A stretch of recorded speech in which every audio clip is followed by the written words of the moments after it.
Hi there. My camp name is Gomer. I'm a member of the Ancient Ones of Maine Living History Group, and this is a story about the Ancient Woody. The Ancient Woody is this toboggan that you see that I built, and we raced in the National Toboggan Championships in Camden, Maine.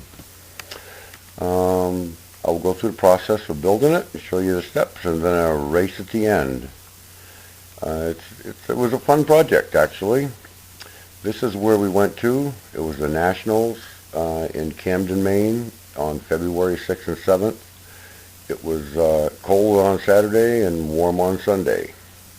This is team number one. It's me, Gomer, Broken Ear, Swollen Fist, and Nitwit on the end. That was the Ancient Ones team. This is the really Ancient Ones team. It's me, Gomer again, and Kurt, and Swollen Fist, and Hillbilly. We had two teams. So here's where I started. I started with some strips of ash that came out of a tree off my father's property in Reedfield, Maine. Here they are on edge. It's actually a three-runner toboggan. They're a half-inch thick. This is a steamer that I made out of a gallon paint can and a blowtorch. This is another view of the steamer going into the box that I actually put the slats in to steam them. Top of the can, it's real simple. Fill it with water, poke a hole in the top, put a rubber hose in, runs into the steamer box. It worked quite well.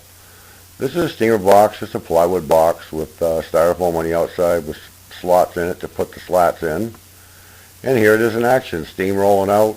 A gallon of water lasts about 20 minutes. It worked really, really well. The front of it, I put the slats for the toboggan in, covered it up with an old blanket to keep the steam in. Here's the back of it with the pipe going into the back of the steamer box, and 20 minutes, and they were limber. Here's a jig that my brother Wayne made to bend the slats around, just made out of plywood. It worked really, really well. Here's a slat clamped in it with a multitude of clamps on it just to hold it in place.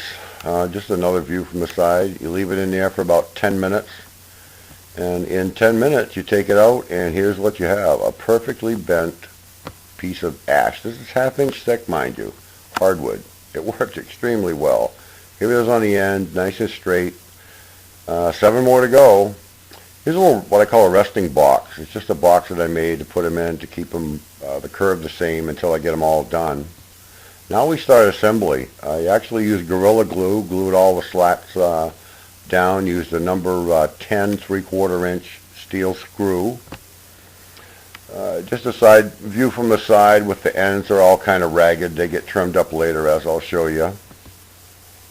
That's another view of the first slat with a hole on each side that the rope actually passes through as I get along further with the assembly. This is the bottom, the row of screws that I drilled and countersunk. Another view of the bottom. I didn't have lumber long enough, so I had to actually make a miter joint to join them together. So there's a center slot with a miter in it. And there's just a view of the front. It's a three-runner toboggan. You can kind of see the three raised runners. There's other pictures of it. And the front's coming together, kind of working on it, getting it straightened around, screwed up, and clamped into place. It's a side view. It's got a really nice curl, kind of comes all the way around, which you don't see on toboggans anymore. A little bit farther along, another slat in it, and the front's kind of mocked up. I actually plugged it. This is some pieces of scrap ash that I had. I used a plug cutter, drilled 3/8 plugs, snapped them out, countersunk the holes, and you take the plugs and you put glue on them and you tap them into the holes. And I take that little flush cut saw, cut them off flush. Used a DA with 120 paper, sanded them smooth, and when you're done, this is what you come up with. Yeah, it's beautiful. I mean, it's just like glass on the bottom. Here it is done. All except for the front. It's all the pieces are in place. It's all glued together, drying on a bench. There's the side where the pad goes. I know the slats look crooked, but it's just the grain in the wood. Trust me, they're straight. There's the three runners on the bottom, three raised runners. They're 2 inches wide. They run the full length of it with about 3 3/8 inch slats in between it. You stick down 1/4 inch. There it is. It's a 10-footer. Now I started putting the finish to it. I put 5 coats of spar polyurethane on it, and it really brought it to life. It's just a gorgeous toboggan. It came out really well. I'm extremely pleased. Plugs a kind of a little accent piece on the bottom. Sanded in between every coat. And there's the pad side. It's pretty much put together now, actually, except for the ropes and the pad. There's the front that I did. I put a Brazilian walnut nose cap on it just because I had the piece of wood. Probably a $25 piece of wood, but we had it. Starting to put the ropes on. There's the ropes that run up to the top. I decided to use ropes instead of a turnbuckle. I wanted to keep it as authentic as I could. Just a picture of the nose with the runners. I just think it's a pretty picture. And there's the ropes run to the back of it, finally. I tied them off in the back the same way, so as they loosen up, I can adjust them. There's a little leather fastener with a trim screw that I made to hold the ropes onto the side of it. The ropes on with a little leather strap that I use to hold a pad on, actually. It runs from side to side. The pad slips underneath it. It's a pillow-ticking pad. It's got 1-inch foam inside of it. It's basically a sock with a pad with a piece of foam inside. And there it is with the pad on. It's pretty well all ready to rock and roll. Just a view from the front with the Brazilian walnut cap, and it's 5 coats of poly. It's a beautiful thing, and it's ready to race. So we took it down, and the first time out, as you will see, it ran at 8.80, and the second run was at 8.79, 1/100th of a second. It had 2 different teams, 2 different groups of people, and it ran that consistent. And this is actually our run in the finals. We ran a 9.16 and a 9.14, 2/100ths of a second difference. Winning time was a 9.0. Here's the chute that we raced on. There's the top end with the house and downhill. It's 400 foot long. You reach 40 miles an hour at this little house where the timing light is. It's pretty good. So here's some video clips of the run.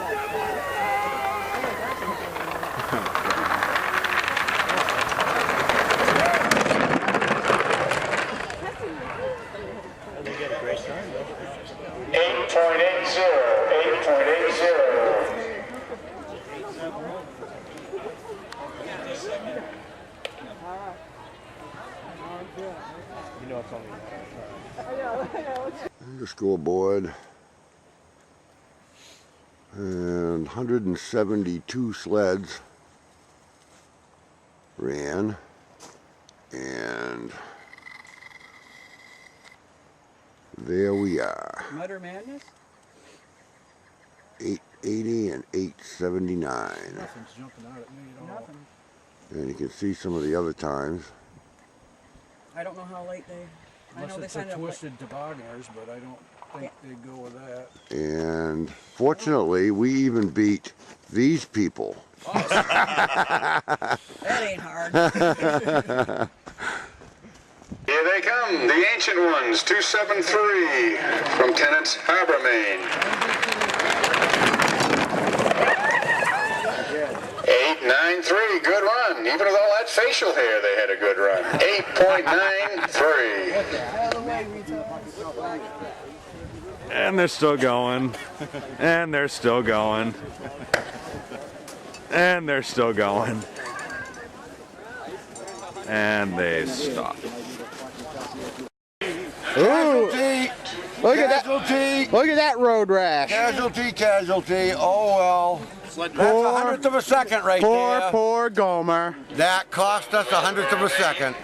What's the name of our toboggan? Ancient Woody! 273 from Tennant's Harbor. Captained by Charlie Oakes. The ancient ones, 273. Hey, how you guys doing?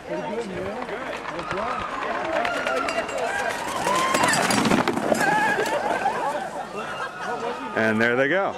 The ancient ones with a 9.16. 9.16.